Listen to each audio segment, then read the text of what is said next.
Nautical Ventures Weekly Fisherman Show, #1 fishing show on the planet, brought to you by the #1 point dealership in all of America, Nautical Ventures Marine Group, I might add. Yeah.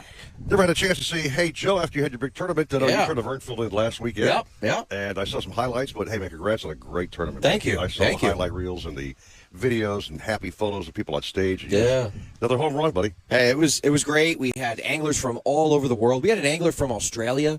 It's just unbelievable, you know, that like when I did this 15 years ago, like a kid, like not even knowing what I was doing, that we would build to something like this to get these type of people. It's amazing. Yeah, it really is. You're a worldwide draw now, which is great. I saw the interview. I don't even know how. With the Aussie guy? Yeah. What a cool guy. Isn't that cool? Really lit up and happy. Yeah, it was a lot of fun. Outstanding. Do you think the general fishing public to this day does not know how to work a school of diving birds properly?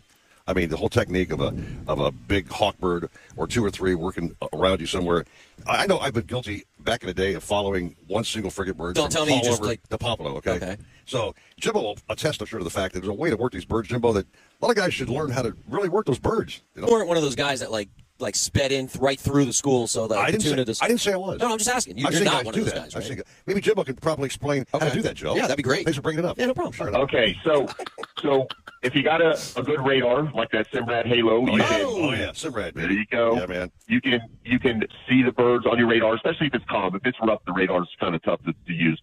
Otherwise, a good pair of binoculars, which anybody can get a good pair of binoculars and not spend a ton of money on them. So we're constantly looking for birds. We find the birds.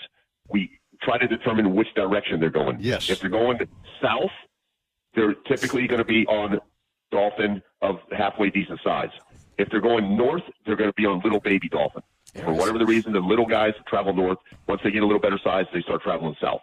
So that's for dolphin. If you see a big flock, 25, 30 or more birds, that's not going to be dolphin, or very rarely going to be dolphin. That's typically going to be small bonitas, skipjacks, possibly blackfin tunas, or in certain areas, possibly yellowfin tunas.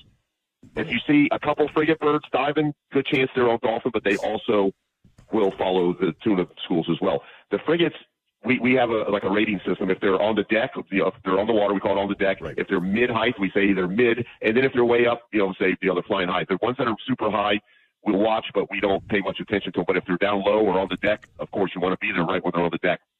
But if you get up on the frigate birds, and as soon as you get there, they go up and they disappear, chances are they were not on dolphin because they were on bonitas, skipjacks most likely, and they're very boat shy. And when the boat comes, those bonitas and tunas will dive deep. The bird all of a sudden is like, man, where'd they go? I don't see them. I'm going to go look for more. Dolphin don't spook. They stay on the surface, so the birds will stay there on top of them as long as they can see them. Sometimes you catch 2 or 3 fish, the bird disappears. You got them all. They're out looking for more. I got a question about kayakers. Do your guys in kayaks actually look for birds and actually follow those birds? I mean, I'm going to say but I mean, they got to come to you. It's tough, right? And that happens sometimes. Like I've been out and I'll see a frigate and like mid-level, and he'll be like heading towards me, right? Because I guess they see the structure in the water or whatever. Right. So and I've caught that 30-pound dolphin. There was a frigate, and it came at me, and he was right over me. Yeah. And then that's when he hit, and there was actually 2 that day I saw, and so I mean it's a thing. It just you can't really chase them. Good point, Jim. But great info.